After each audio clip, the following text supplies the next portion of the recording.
Good morning po mga paps and moms. Ngayon po ay gagawa tayo ng ramen. Itong instant noodles natin gagawin nating ala ramen. Let's go! Let's go!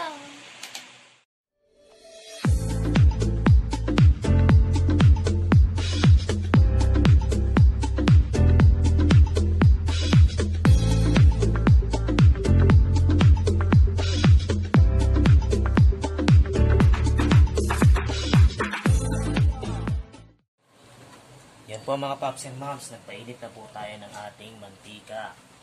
Unahin natin ang ating coated shrimp sa kinotsa sa flour and seasoning.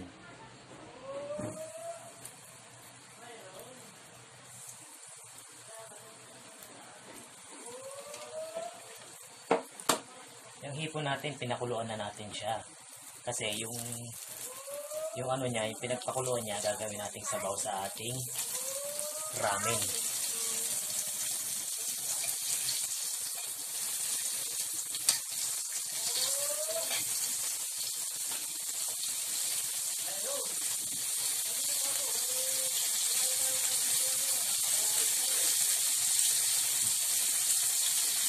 Yan po, luto na po siya.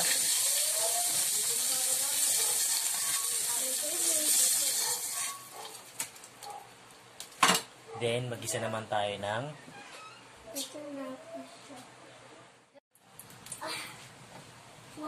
minced garlic.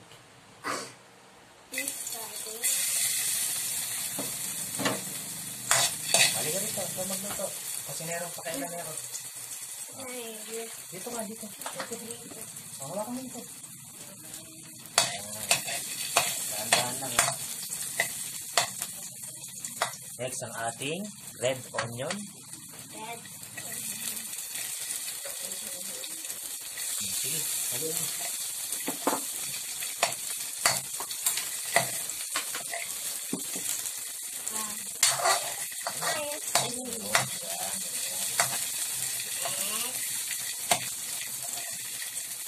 Next, ang ating shrimp stock.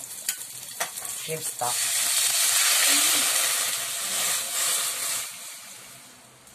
Yan po. Tayo lang natin siyang kumulo. Pero ihalo na rin natin ang ating instant noodles. Doon ka muna, hintayin natin kumulo yan. Huwag mo na haluin, hintayin natin kumulo. Hintayin lang po natin siyang kumulo. Or lagyan na po natin siya ng ating fish sauce.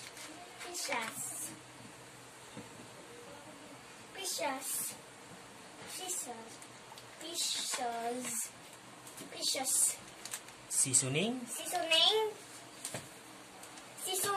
Well, you know. Seasoning yan.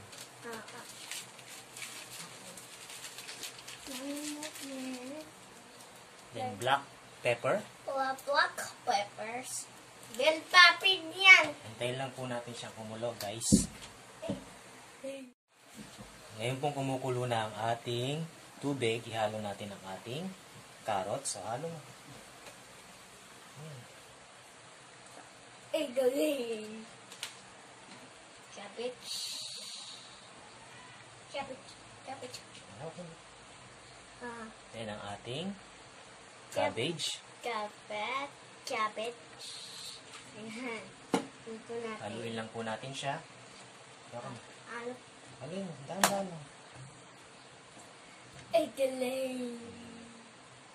Ayan, hantayin lang po natin siya lumambot ang ating noodles.